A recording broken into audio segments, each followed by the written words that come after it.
ज्यावेळेस क्लायंट आपलं पेमेंट आपल्या बँक अकाउंटमध्ये क्रेडिट करतो त्यावेळेस सगळ्यांनाच आनंद होतो. पण जर तुम्हाला हे क्रेडिटेडचे मेसेज रोज हवे असतील तर आत्ताच एक पेन पेपर घ्या आणि लिहायला बस. एक प्रोसेस आहे 8 स्टेपची. त्या प्रोसेस थ्रू जर तुमचे सगळे ग्राहक गेले तर नक्कीच असे मेसेज तुम्हाला रेग्युलर भेटत राहतील. त्या प्रोसेसला म्हणतो मार्केटिंग टू सेल.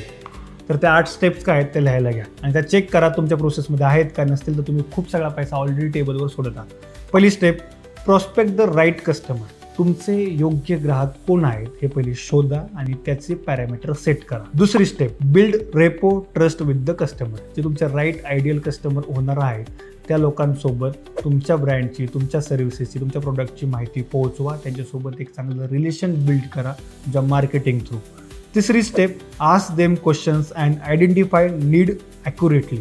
ज्यावेळेस तुमचे मार्केटिंग थ्रू तुमच्यापर्यंत इन्क्वायरी येईल आणि सेलची प्रोसेस चालू होईल त्यावेळेस तुमच्या कस्टमरला सगळ्यात आधी त्याच्याबद्दलचे, त्याच्या बिझनेसबद्दलचे सगळे प्रश्न विचारा. तो काय आहे, कसं आहे आणि तुम्हाला काय प्रॉब्लेम आहे याच्यावर फोकस करा. तर तुमचे प्रॉब्लेम जर विचारले नाही तर तुम्हाला त्यांना सोल्युशन देता येणार नाही आणि सेल होणार नाही. त्यामुळे सगळ्यात पहिले प्रॉब्लेम समजून घ्यायला शिका, नंतर पिच करा.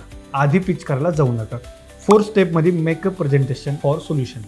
प्रेझेंटेशन कशासाठी करायचं आहे, आधी जे काही तुम्ही समजून घेऊन आले, त्यांच्याबद्दल माहिती घेऊन आले, त्यासाठीचं जे सोल्युशन आहे ते योग्य प्रेझेंटेशनसोबत व्यवस्थित ते कसं एक्झिक्यूट करणार ते त्यांना समजून सांग.